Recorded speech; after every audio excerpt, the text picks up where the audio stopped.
지금 이 순간에도 서울을 떠나는 사람들이 있습니다.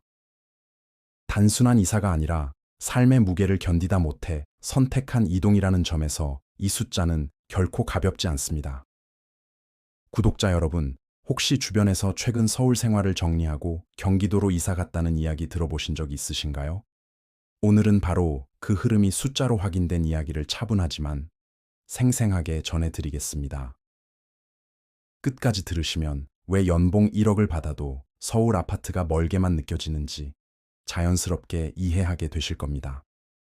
올해 서울에서 빠져나간 인구가 이미 107만 명을 넘어섰습니다. 얼마 전 국가데이터처가 발표한 국내 이동 통계 자료에 따르면 올해 1월부터 10월까지 서울에서 다른 지역으로 거주지를 옮긴 전출 인구는 107만 569명으로 집계됐습니다. 아직 연말까지 2달이 남아있는 상황인데도 이 정도입니다. 월 평균 약 10만 7천 명 이상이 서울을 떠난 셈이죠. 이 추세가 연말까지 이어진다면 올해 전체 탈서울 인구는 약 140만 명에 이를 것으로 계산됩니다. 이건 지난해보다 약 10.1%나 늘어난 수치로 단순한 일시적 현상으로 보기는 어려운 수준입니다. 그렇다면 이 사람들은 다 어디로 갔을까요? 통계는 분명하게 말해주고 있습니다.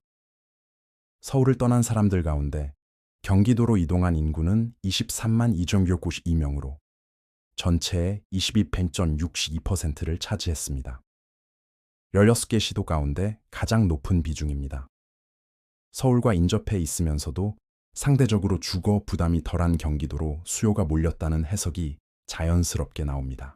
서울 집값이 장기간 상승한 상황에서 출퇴근이 가능한 범위 내에서 현실적인 선택을 한 결과로 읽힙니다.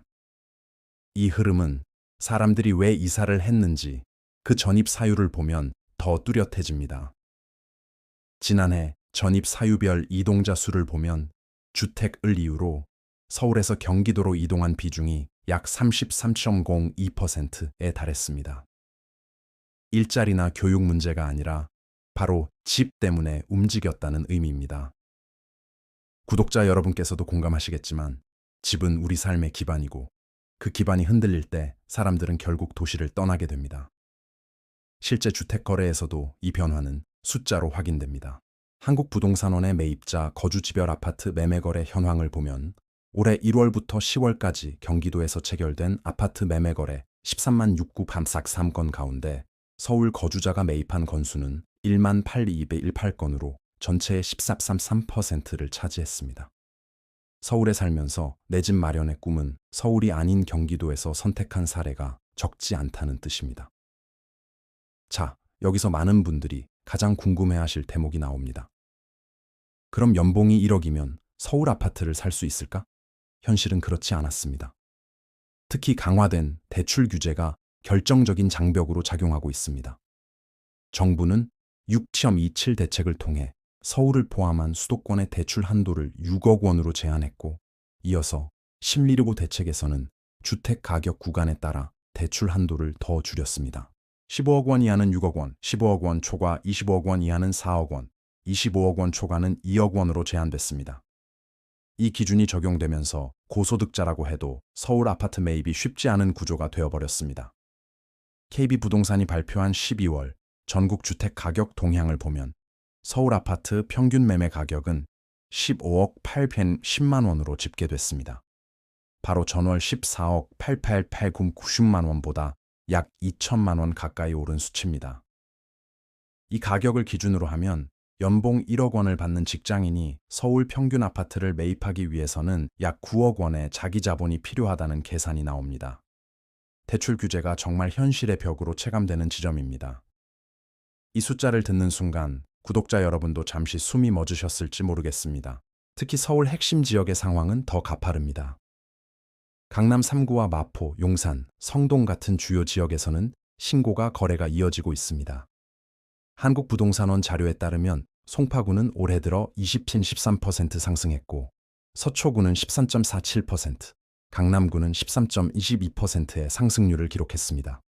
성동구 18.37%, 마포구 13.70%, 용산구 12.54%로 이른바 한강변 벨트 지역 역시 2021년에 기록했던 역대 최고가를 넘어섰습니다. 이 숫자 하나하나가 서울 진입장벽의 높이를 그대로 보여주고 있는 셈입니다. 이런 환경 속에서 서울을 떠나는 선택은 더 이상 일부만의 이야기가 아닙니다. 부동산 업계에서는 서울 아파트 공급이 제한적인 상황에서 집값 상승 압력이 계속되고 있고, GTX 같은 관격 교통망 확충으로 경기도 지역의 서울 접근성이 개선된 점도 탈서울 흐름에 영향을 주고 있다고 보고 있습니다. 집을 기준으로 삶의 반경을 다시 설계하는 움직임이 숫자로 명확하게 확인되고 있는 것입니다. 한 부동산업계 관계자는 이렇게 말했습니다. 수도권 내 부동산 규제가 강화되면서 규제를 피한 지역을 중심으로 수요가 재배치되고 있다. 라며 수도권 중심지를 향했던 수요의 일부가 비규제 지역으로 방향을 바꾸면서 거래량 증가와 집값 상승을 유발하고 있다고요. 이 발언 역시 현재 시장에서 관찰되는 현상을 정확히 설명하고 있습니다. 구독자 여러분, 오늘 전해드린 이야기는 누군가를 불안하게 만들기 위한 내용이 아니라 이미 통계로 확인된 현실을 있는 그대로 정리한 것입니다. 숫자는 거짓말을 하지 않고 인구 이동은 사람들의 선택을 가장 솔직하게 보여줍니다. 이 흐름을 어떻게 받아들이실지는 각자의 몫이지만, 적어도 지금 서울에서 벌어지고 있는 변화가 무엇인지는 분명히 짚고 넘어갈 필요가 있습니다. 영상이 도움이 되셨다면 공감 한번 눌러주시고, 이런 데이터 기반의 이야기를 계속 듣고 싶으시다면 구독도 함께 부탁드립니다. 구독자 여러분의 반응 하나하나가 다음 이야기를 만드는 큰 힘이 됩니다. 감사합니다.